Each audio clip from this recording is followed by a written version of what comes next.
Yeah, I love that whole idea.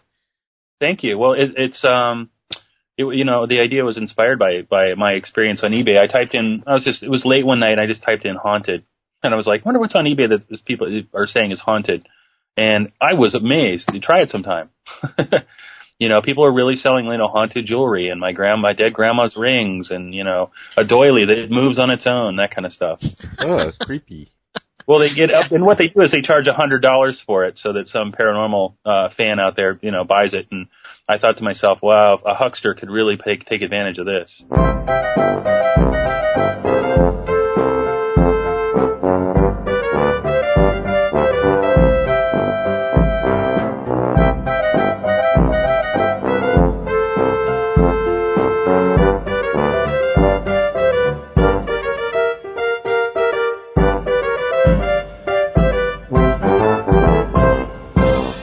Hello and welcome to Simply Radio. Tonight on the show we have our panelists Jeff Bush and Pia, and we're talking to Drew Daywalt, who is a horror film director, producer, you name it. He's done it on a horror film.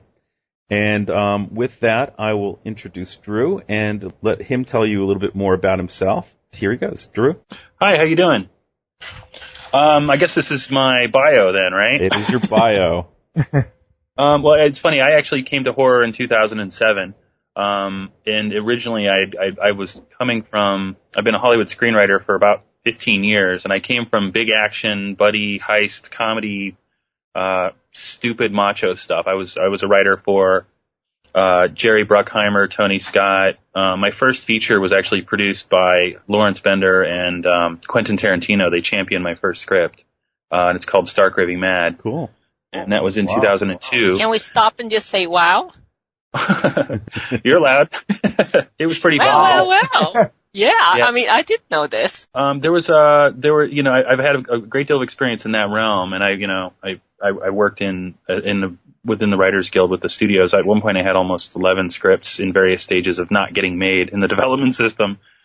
And then the writer's strike came in 2007, and a group of writer and director friends of mine, we weren't working, we weren't allowed to work, and the internet was just hitting that place where the broadband was allowing video to be uploaded easily. So we started Fudio, and that's where we started doing video horror, and I somehow got famous on the internet between there and here with I think I've done almost 40 short films, maybe a little over now. I think I'm at 43 short horror, because at the time I thought, there's been enough comedy online, and that's kind of where I was coming from, and I wanted to move into horror. I see other writers and directors running screaming from the quote-unquote horror ghetto.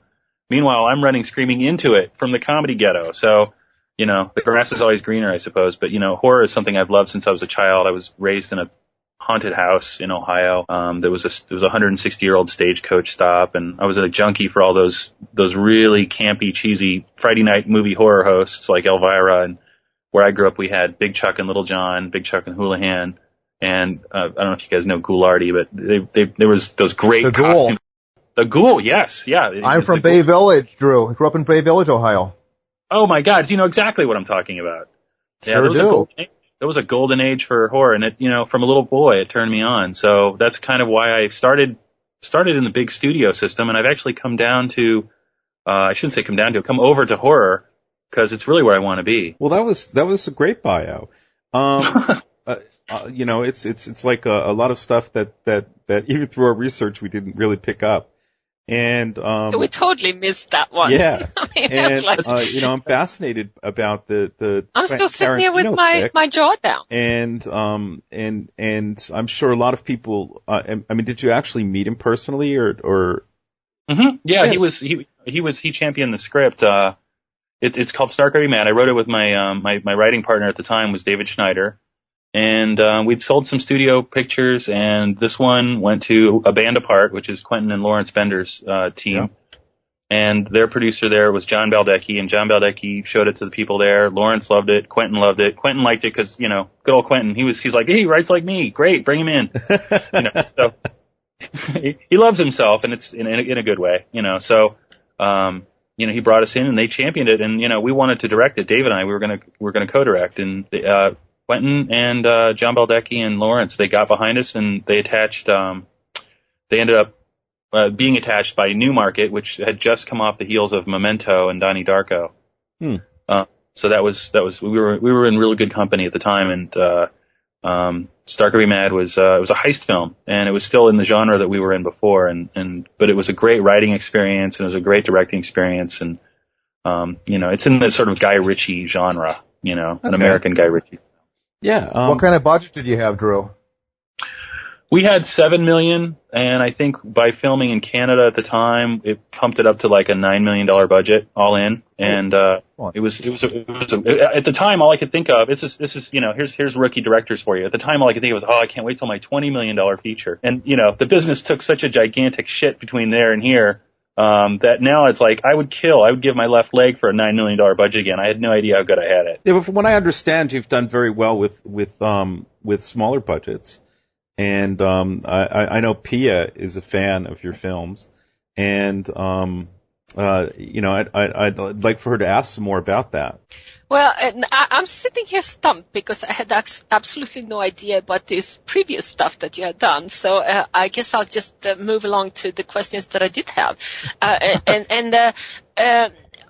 A lot of people download these podcasts, okay? But a lot of our audience are aspiring screenwriters, so a lot of the writing questions are relevant to them. And I love horror myself, and I do try to write, and I did, by the way, submit to that contest that got 600 submissions. But anyway, like I said, I do read a lot of horror scripts, but very, very seldom do I read the script and actually feel horror. Sometimes I can read one and it's a good story, but when you read a script or write a script, what makes it scary to you? What is it in the script that you can see will be scary on the screen? Wow, that's a really good question, Pia. I find the same thing when I'm reading horror, and I do read a lot of fiction that's written word for horror. I mean, Stephen King, Clive Barker, Ambrose Bierce, Poe. Yep. I think the one that really scared me was H.P. Lovecraft's Dreams of the Witch House, and I actually had a panic attack during that one because it was so surreal and strange, and I was reading it and I was half asleep, and I was almost going into, I read at night to go to sleep, and I was in that twilight area where you're just not quite awake and not quite asleep, so I was suddenly yanked into this hellish environment in this short story.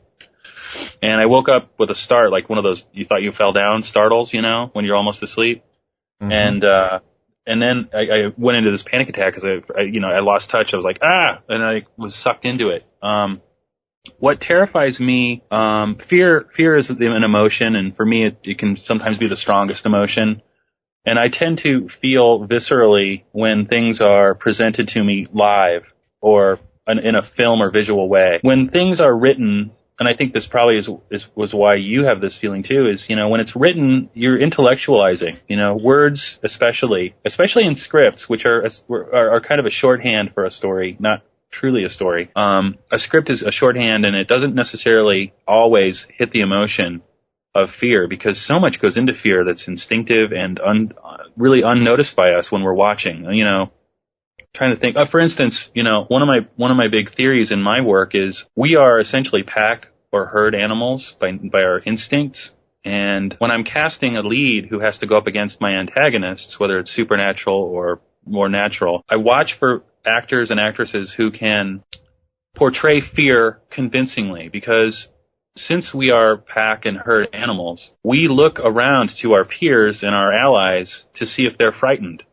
And I think when you look at a screen hero and the screen hero is terrified, it indicates to you on a subconscious, instinctive level, you need to be scared now. This is a dangerous and awful situation. So for me, it's a lot of times I have to actually get into the casting process and get into the pre-production of making a film before it actually starts to really feel scary to me. I guess my instincts are when I'm looking at these scripts, I look for those moments.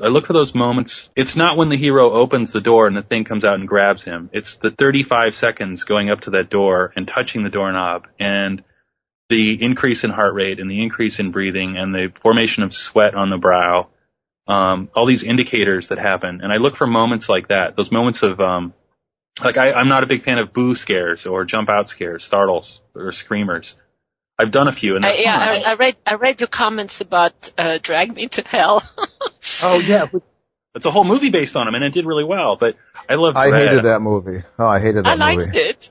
I thought it was absolutely terrible. Really? Because of the scares? No, just the whole. I could barely get through it. I thought it was absolutely terrible. Well, very disappointed in it. I was stoned in a movie theater full of 20-somethings, so that might have had an indication of my view on the film. Probably. It was a rowdy crowd on opening night, but yeah, I can see where that movie just wouldn't appeal to some people. Well, what would your suggestion be to people that are trying to write horror scripts? What is your suggestion to them to think about when they write a horror script so that it will read scarier? Is it isolation or anything else or whatever? Well, I think for me, the writing is on a really instinctive level, and I only write things to please myself. Because when you're a writer you're working in a medium that you hope will be seen by many thousands, if not millions of people someday, you're hoping that other people will be scared. But I think if you write to try and please them, I really think you'll fail. I always write to try and please myself because it's more entertaining, it's personal, and it's private. So I think if you can scare yourself, if you can dig in deep to as far as you can go, and then go a little further on what scares you and what unnerves you, and, think about those moments in your life. What was it that made them those sort of snapshots of terror? But do you think that's true if like you're trying to, write, I mean, if you're trying to write something that you're going to actually direct and produce, I mean, I could see writing for just yourself, yeah?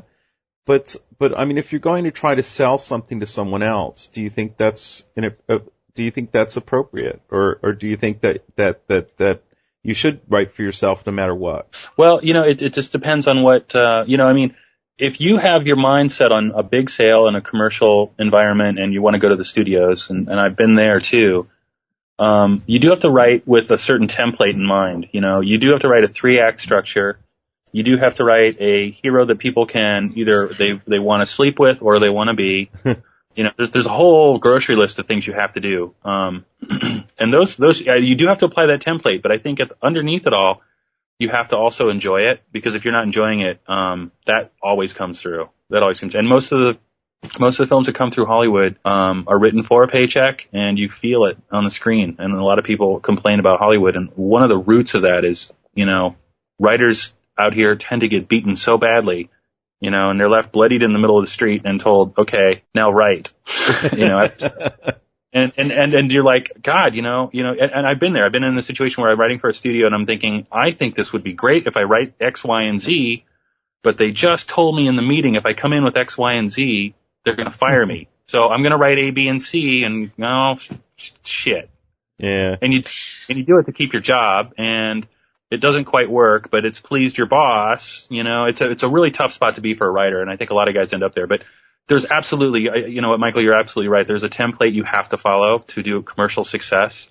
And at the same time, basically what you're doing is applying your own tastes and appeals to genre templates. Yeah. Okay, go ahead. Okay, I have one question then in regards to that. If let's say you're not exactly writing for a studio, but you're just trying to make write a good horror script, or are there certain things that you absolutely have to include in a good horror script? I think so. Yeah, I think there's like 3 or 4 fundamentals that I apply to everything. And after I write, even if I'm not thinking of it consciously while I'm writing, before I show the script to anybody, I'll go and check. I go through my checklist afterwards, and one of them is you hit the nail on the head, is isolation. You want to isolate your character, whether it's emotional isolation where no one believes them or no one wants to go where they're going, or physical isolation where they can't get to what they need to get to. They're stuck out somewhere. You know, it's the classic, you know, the woods, the castle, the dungeon. You know, the cell phone is the bane of all horror writers now. You know, the world is so accessible that